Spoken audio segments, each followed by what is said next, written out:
Being a family is probably the best thing I could ever ask for. I'm Linnea De Silva. I'm the mother of a beautiful gay daughter, and I'm here to support the lesbian gay community. I need to be aware of, I guess, my sexuality and be as comfortable with it as possible so that my kids are also comfortable with that. Well, my name's Brent Scott, and this is my son Braden. Wasn't your typical child. He was very rambunctious, always on the go. You know, he was a lot of fun, a handful for sure. Still is. My partner and I have a 5-year-old son.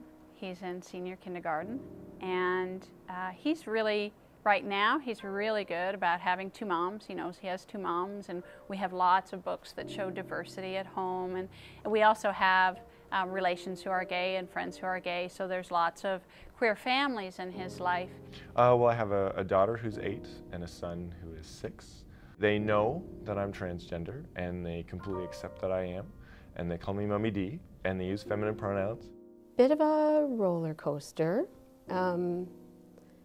Saw it coming, wasn't quite sure what was coming. I just kind of slowly figured it out, and I talked with friends about it first, and then kind of went to my mom and said, I think I might be. I don't know, I'm confused. And it went from there. Oh, they knew. Mom, gay, I know. Okay, next person. Oh, they were fine with it, not a big deal. He said, I think I'm gay.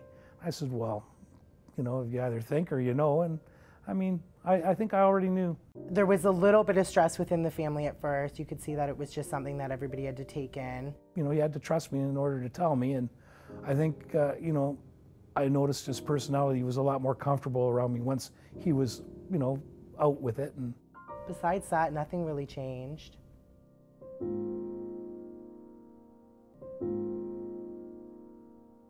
The best part about being a queer family is, in many ways, I feel that brings us a lot closer. You know, because things are a little bit more unique for us. It means that we have to stick together and be more supportive. Well, just being a parent in general is an amazing thing. My girls right now are 5 and 3, but I'm really excited to see them when they're teenagers and they're really trying to find out who they are and what they're about. I think one of the best parts about being a parent is seeing at the end of the day that you did a good job and that your kids are happy and healthy, and you know, you've tried to put them in the right direction, and that's I think the best part. The craziness, the humor, not always knowing what to expect. The best part is being a family. The best part is being a kid. I don't think it's any different for me than anybody else. I love this child more than anything. One of my students asked me one time about not being the real mom. And she asked it in front of the class, and I said, I am a real mom. I'm not a biological mom, but I'm a real mom in all the ways that are important. I planned his birth. I was at his birth. I put him to bed. I read him stories. I am his real mom. And I feel exactly the way every parent does. When I grew up, homophobia was a scary thing because kids were killed for it, families destroyed by it. So for me now, even though there seems to be much more acceptance, there's still that fear that my daughter could be a victim. Having a family certainly took planning, it took money, it took time, it took energy, it took emotions, and I'd say that that was definitely the hardest part. There's all these outside pressures. Society saying that, you know, you're going to turn your kids gay or that it's detrimental in some way to them. So I guess there's that added pressure of trying to show everyone, you know, we can be good parents, we can be great parents, in fact. Braden was a Like, I'm not like the normal guy. he was a rambunctious kid. I think we're a great family. I think we have a lot of fun, and I think we definitely would benefit from him having someone as a life partner, so that's 100% go. The hardest part is, you know, they're going to throw curveballs at you, and you have to, you know, you have to have a firm hand sometimes. And The part I think I struggle with most is when she's with her partner in the mall and they're snogging. It bothers me only because I really worry about perception, which is probably more my problem, not hers. But you still really worry about some idiot on the bus or wherever who would use his fist rather than his words.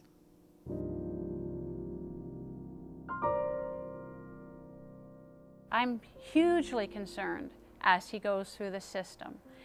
What are the teachers teaching? They know he's a kid with lesbian moms. Do they do anything to make the class accept him or understand?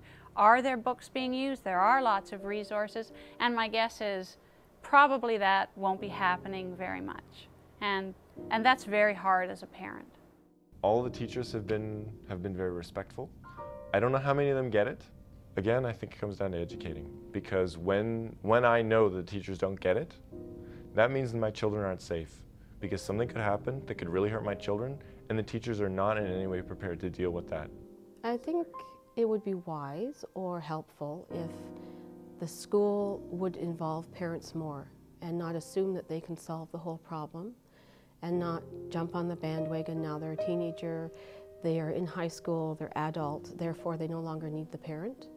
I think it's the time parents are most needed. I think that schools are for the most part, are very inclusive. They often refer to, they don't say mom and dad anymore. They'll say, your grown-up, your parent, your guardian.